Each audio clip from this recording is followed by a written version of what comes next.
Chemical kinetics पढ़ रहे थे। केमिकल काइनेटिक्स में हमने क्या पढ़ा था, हमने स्टार्टिंग में अपक्रियाओं के प्रकार वगैरह देखे, केमिकल काइनेटिक्स क्या होता है।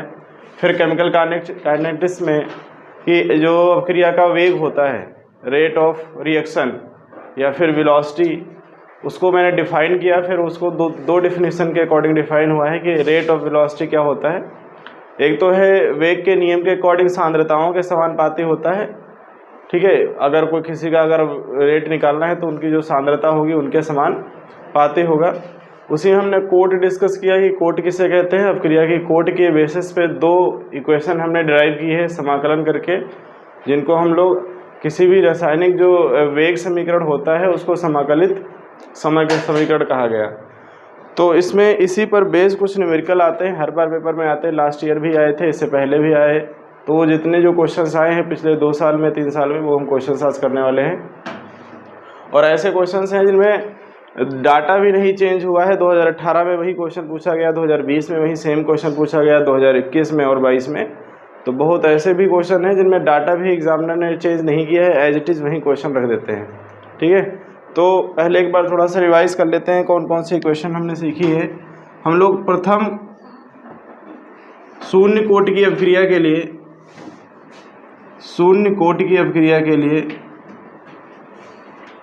कोट की अपक्रिया के लिए हमने एक इक्वेशन डिराइव की थी कल। शून्य कोट की अगर अपक्रिया है तो याद करिए x बराबर k0 इंटू टी। ये एक इक्वेशन आई थी k0 इंटू टी, जिसका हमने ग्राफ प्लॉट किया था y इक्वल टू mx से कंपेयर करके। तो ये हमारे पास एक रिएक्शन आई थी x equal to k0 into t. फिर यहाँ पे हमने इसका अर्ध आयुकाल, जिसको हाफ लाइफ साइकिल बोला गया, अर्ध आयुकाल हाफ लाइफ, ठीक है, अर्ध आयुकाल हाफ लाइफ, जिसको हाफ लाइफ साइकिल बोला गया। तो यहाँ से अर्ध आयुकाल अगर आपको निकालना है तो हम लोग क्या करते हैं, जो x है, जब x हमारा क्या हो जाएगा, खुद का हाफ हो जाएगा, x जो है वो कितना हो जाएगा, खुद का हाफ हो जाएगा, उस समय जो t है वो हमारे पास कितना हो जाएगा, t हाफ हो जाएगा। इसको अर्ध आयुकाल कहते हैं। अब यहाँ से अगर हम यहाँ से निकाले t हाफ यहाँ से, तो हो जाएगा हमारे पास में कितना, a divide by 2 is equal to k0 into t half. और t हाफ यहाँ से कैलकुलेट किया गया तो हो जाएगा कितना, a अपॉन k0। तो ये हमारे पास में हाफ लाइफ साइकिल निकल के आया था, या फिर यहाँ से हमने अर्ध आयुकाल कैलकुलेट किया था, ये शून्य कोटि अपक्रिया के लिए। फिर हमने एक और डेरिवेशन किया था कि अगर हमारे पास में कोई अभिकारक है, वो प्रोडक्ट में चेंज हो रहा है, ये रिएक्शन है। स्टार्टिंग में t बराबर 0 पर जो अभिकारक की मात्रा थी वो a थी, तभी ये प्रोडक्ट 0 बना था। कुछ समय के बाद में ये जो प्रोडक्ट है वो a माइनस एक्स बचा, और ये कितना बच गया, स्टार्टिंग में हमने इसको माना था x, यही माना था। तो x इसमें से निकल गया है, x प्रोडक्ट बन गया, तो x प्रोडक्ट बन जाएगा तो इसमें से x निकल जाएगा। हमने एक ऐसी रिएक्शन की थी और इसका जो रिजल्ट आया था, ये प्रथम कोट के लिए अपक्रिया का वेग समीकरण हम लोग निकालने जा रहे हैं। तो यहाँ आया था log a upon a minus x is equal to log a upon a minus x k1 into t. यही आया था log a upon a minus x k1 into t. और log, अगर मैं यहाँ बात करूँ तो यहाँ log के फॉर्म में एक और टर्म्स था, log के साथ एक और पद था जिसको हम लोग लिख सकते हैं k1 अपॉन 2.303 करके 2.303 इंटू टी, इस तरीके से था, जिसको हमने मनाया था। इसको y, इसको ये m हो जाएगा और ये x हो जाएगा। y इक्वल टू mx से कंपेयर करके हमने भी इसका ग्राफ जो है प्लॉट किया था। अब यहाँ से हम लोग क्या करेंगे, थोड़ा सा चेंजेस यहाँ पर हमने किया था कि जो हमारे पास में a था, जो x है वो कितना हो जा रहा है, वो a/2 हो जा रहा है। और जो टी है वो कितना हो जा रहा है, टी हाफ हो जा रहा है, अर्धायुकाल हो जाता है। तो उस समय जो हमने रिजल्ट निकाल के लाए थे टी हाफ के लिए, प्रथम कोट की अपक्रिया के लिए जो टी हाफ निकला था वो कितना निकला, 0.693 डिवाइड बाई K1 ये निकल के आया था। 0.693 डिवाइड बाई K1 ये निकल के आया था। और इसी पर बेस एग्जाम में न्यूमेरिकल आते हैं। शून्य कोट के लिए रिएक्शन पूछी जाती है, प्रथम कोट के लिए रिएक्शन पूछी जाती है। आपको देखा, अगर ये आपको दिया हुआ है हर पे जिस न्यूमेरिकल में क्वेश्चन पूछेगा उस न्यूमेरिकल में आपको गिवन होगा। और जब शून्य कोट के लिए नहीं पूछी जाएगी, कभी परसेंटेज दे देगा कि वो 10% कम हो गई है अपनी अपक्रिया पहले से 20% कम हो गई, तो इसका मतलब ये जो है ये x की वैल्यू दे देगा, तो क्वेश्चन यहाँ से करेंगे। क्लियर है? अगर यहाँ हाफ लाइफ साइकिल से नहीं देगा क्वेश्चन, तो वो क्वेश्चन यहाँ से दे देगा, x की वैल्यू आपको दे देगा कितने परसेंट प्रोडक्ट बन गया, 10% बन गया कि 100% बन गया कि 99% प्रोडक्ट बदल जाता है। तो आज हम लोग क्वेश्चन भी देखने वाले हैं जो लास्ट ईयर एग्जाम में पूछे गए हैं, तो इनको आप एक बार रफली ऐसे नोट कर लीजिए एक जगह पर एज अ फार्मूले के तरीके से, फिर हम लोग न्यूमेरिकल करेंगे आज की क्लास में। लिखा है एक प्रथम कोट अपक्रिया का वेग नियतांक 60 सेकेंड इनवर्स है। क्रिया कारकों की प्रारंभिक सांद्रता का 1/10 भाग अपघटित और शेष होने में कितना समय लगेगा। अपघटित होने में और शेष होने में दो क्वेश्चन है इसके अंदर, कि शेष रह जाता है 1/10 और एक बार 1/10 भाग अपघटित हो जाता है। इसको पहले समझेंगे ध्यान से कि मान के चलो हमारे पास में कोई क्या है, अभिकारक है और ये प्रोडक्ट में चेंज हो रहा है। अब अभिकारक जो है वो किस में चेंज हो रहा है, प्रोडक्ट में। तो स्टार्टिंग में t बराबर अगर हम कहें तो t बराबर यहाँ पर 0 था, t बराबर 0 समय में अभिकारक कुछ रहा होगा, मान लेते हैं a है, तब प्रोडक्ट कुछ नहीं बना। लेकिन कुछ समय के बाद में, मान लेते हैं t समय के बाद में, ये जो है ये अपने खुद का 1/10 भाग हो गया, शेष रह गया, अपघटित हो गया 1/10 भाग, 1/10 भाग अपघटित हो गया। तो इसका 1/10 भाग अगर निकालोगे तो 1/10 भाग निकलेगा, इतना अपघटित हो गया तो इसमें से 1/10 भाग निकल जाएगा, इसका जो 1/10 भाग है वो निकल जाएगा, ये a/10 भाग यहाँ से अपघटित हो गया। तो यही क्वेश्चन है जो आपको समझना है कि कुछ समय में वो अपने का दो सवाल है इसके अंदर। अपघटित जब हो जाता है इसका मतलब इतना प्रोडक्ट बन गया 1/10 भाग, शेष रह जाता है मतलब इधर वाला मामला रह गया। तो अभी मैं दूसरा पार्ट भी करूंगा इसका, ठीक है। तो 1/10 भाग अपघटित होने पर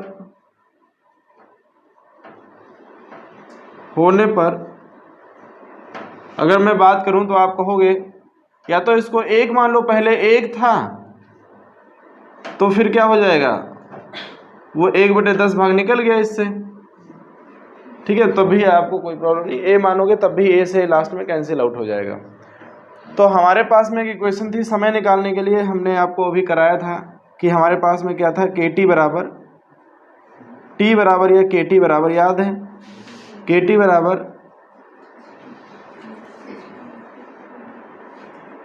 t बराबर हमारे पास में था k/2.303 log a/a-x।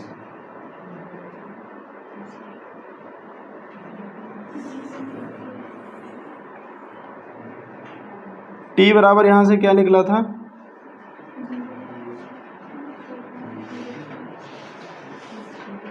2.303 divide by k into log a/a-x, ये फार्मूला था हमारे पास। अगर ये फार्मूला हम लोग लगाएंगे तो समय निकल के आ जाएगा। तो t बराबर यहाँ से अगर हम कैलकुलेट करेंगे तो 2.303, और देखो इसमें सारी चीज़ें तो दी हुई हैं, पहले वो लिख ली जाए जो चीज़ें दी हुई हैं। एक तो इन्होंने दिया है x की वैल्यू, x बराबर दिया है 1/10 भाग, अपघटित हो जाता है। दूसरा k की वैल्यू आपको दे रखी है 60 सेकेंड इनवर्स, प्रथम कोट के लिए सेकेंड इनवर्स ही इसका क्या होता है, मात्रक होता है। अब हम लोग यहाँ पर t = अगर लगाएंगे तो 2.303 डिवाइड बाई 60 लॉग, पहले मान लेते हैं एक था, फिर एक से कितना घट गया, 1/10 भाग घट गया। क्लियर है? इसको सॉल्व करेंगे 2.303 डिवाइड बाई 60 लॉग, यहाँ से सॉल्व करेंगे 10 से कम 10, 10 से 1 चला गया 9 बचा, 10 ऊपर चला गया तो 10/9 हो जाएगा। 10/9 को अगर हम सही से लिखेंगे 303 डिवाइड बाई 60 तो आप लिखोगे log 10 माइनस log 9 लिख सकते हो। अगर एग्ज़ाम में दिया होगा log 9 की वैल्यू तब तो सॉल्व कर देना, नहीं दिया है तो फिर यहीं लिखा रहने दे सकते हो आप, इसको सॉल्व करना पड़ेगा। 303 डिवाइड बाई 60 log 10 का तो 1 होता है मान, और log 9 का हमने आपको लिखवाया था। देखो कल हमने log 9 की वैल्यू नहीं log 3 की वैल्यू लिखवाई थी। log 3 की बताओ। तो log 9 को हम लोग क्या लिख सकते हैं, 9 3 की पावर 2 लिख सकते हैं, 3 का स्क्वायर, और ये 3 2 आगे आ जाएगा। तो log 9 की वैल्यू आप कैलकुलेट कर सकते हो। यहाँ पे log 9 की वैल्यू क्या आ जाएगी 2.3, जो हमारे पास time t is equal to आएगा 2.303 डिवाइड बाई 60, और ये 1 माइनस 2 गुणे 0.47,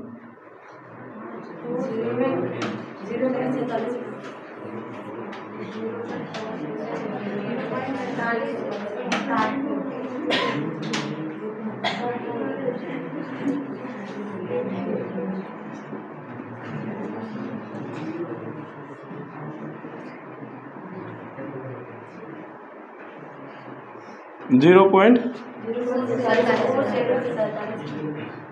4747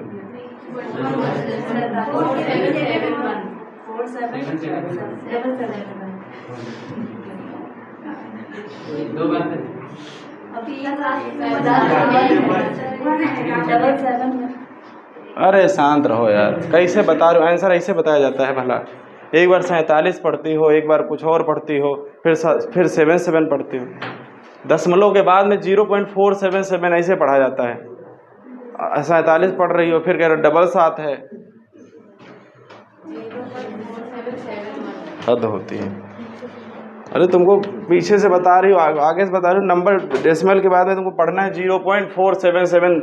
ऐसे पढ़ोगे कुछ भी पढ़ देते हो, कहीं 47 पढ़ रहे हो, कहीं 75 पढ़ रहे हो।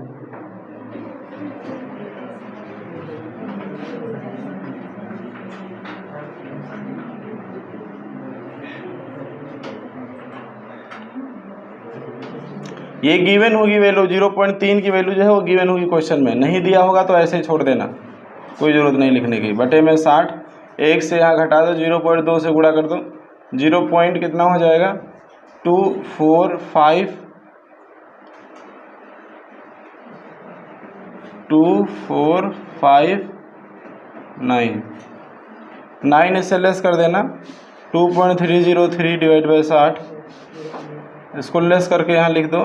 तो 1 से चला गया कितना बचेगा,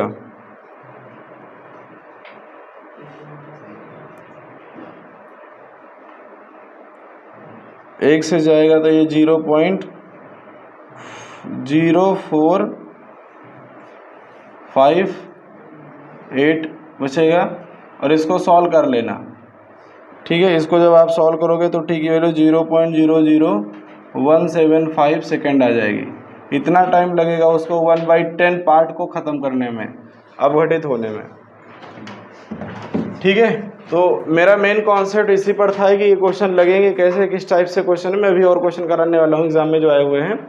तो इसमें यहाँ पे आपकी कैलकुलेशन की ज़रूरत पड़ेगी, और यहाँ पर आपकी कैलकुलेशन की ज़रूरत पड़ेगी। अगर ये क्वेश्चन की वैल्यू गिवन तो ठीक, अगर आपको याद है तो लिख दीजिए। जैसे जी log 2 की वैल्यू, log 3 की वैल्यू आप याद कर लीजिए, log 3 और 2 और 5 इसकी वैल्यू आप याद कर लीजिए, उसके बाद आप मत याद करिए। अगर आपको लगता है कि वहाँ पे क्वेश्चन आ गया, कोई 11 आ गया, 13 आ गया, तो फिर नहीं लिखना है वो। यहाँ पर log, यहाँ पर यही लिखा रहने देना है, log 11 माइनस log, ये जो लिखा हुआ यही लिखा रहने देना है। ठीक है, आपको नहीं करना है कुछ।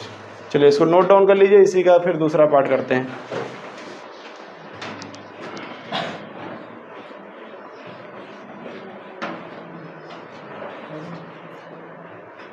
देखिए इसका दूसरा पार्ट जो है, जिसमें शेष रह जाता है, तो 1/10 अगर शेष रह जाता है, इसका मतलब a माइनस एक्स की वैल्यू आपको गिवन है, इतना ही बचता है लास्ट में।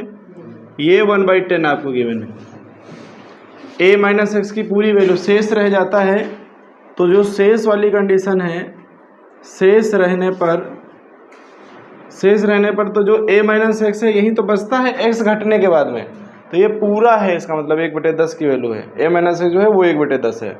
तो जो न्यूमेरिकल हमारा लगेगा t is equal to 2.303 divide by k log a upon a minus x. यहाँ से सॉल्व करेंगे, t is equal to 2.303 divide by 60 into log 1/10 शेष 1/10 रह जाता है, पूरा रखेंगे, ऊपर 10 चला जाएगा तो 2.303 डिवाइड बाई 60 इंटू लॉग 10 हो जाएगा, और लॉग 10 की वैल्यू 1 होती है, तो इसे आप कैलकुलेट करोगे 2.3003 डिवाइड बाई कितना 60 हो जाएगा। इसको सॉल्व कर लो, एक संख्या के बाद डेसिमल लगाओगे 0.2309 आ जाएगा, 33628 33628 हो गया ना। जीरो यहाँ जो 3 है, मैं थोड़ा कैलकुलेशन आसान करने के लिए मैं यहाँ 4 करने जा रहा हूँ, तब ये 3 से कट जाएगा नीचे, ठीक है। मैं थोड़ी सी कैलकुलेशन को आसान करने के लिए मैं यहाँ पे 4 करने जा रहा हूँ। अब ये पूरा 6 से कट जाएगा, ठीक है।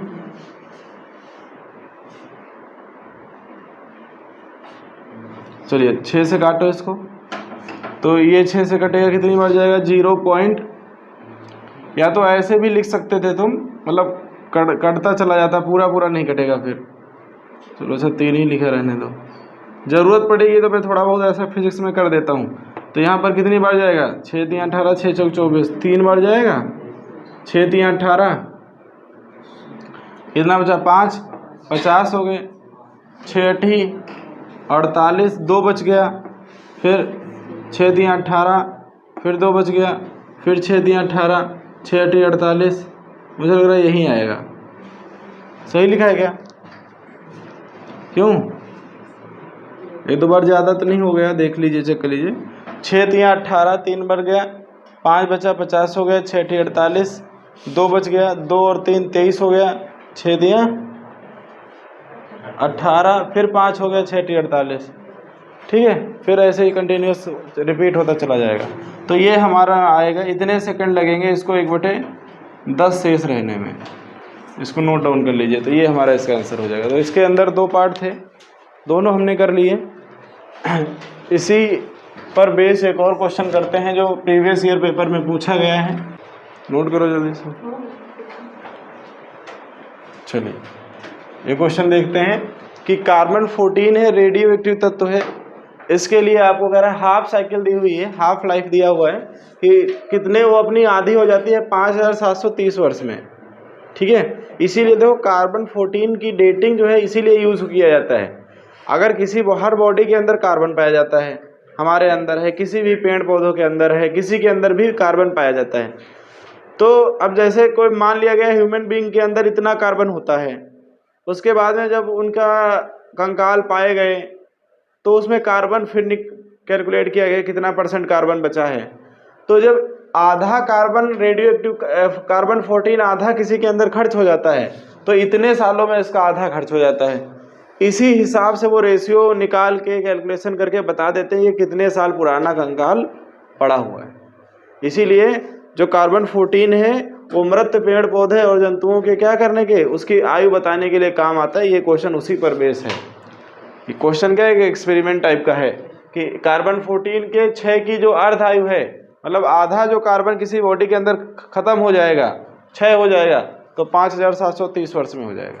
इसी हिसाब से उन्होंने कैलकुलेशन करके कि कितने साल पुराना है, 10 साल है, 5 साल है, 1 दिन हुआ है, 2 दिन हुआ है, 4 दिन हुए हैं, वो निकाल देते हैं। जो फॉरेंसिक रिपोर्ट वगैरह होती है, जो रिसर्च करते हैं, वो आपको बता देते हैं। तो चलो हम लोग न्यूमेरिकल करते हैं। कार्बन 14 रेडियो एक्टिव 6 की अर्ध आयु काल इतनी दी है, मतलब टी हाफ दिया है आपको, टी हाफ दिया हुआ है 5730 वर्ष, 5730 वर्ष है। तो कह रहे हैं नियतांक की गणना कीजिए। अच्छा, अगर इसको आप कैलकुलेट कर लीजिए 2-3 तरीके, या तो वर्स में ही रखिए तो वर्स इनवर्स आ जाएगा, नहीं तो आप सेकंड इनवर्स में कर सकते हैं। चलिए अभी देखेंगे।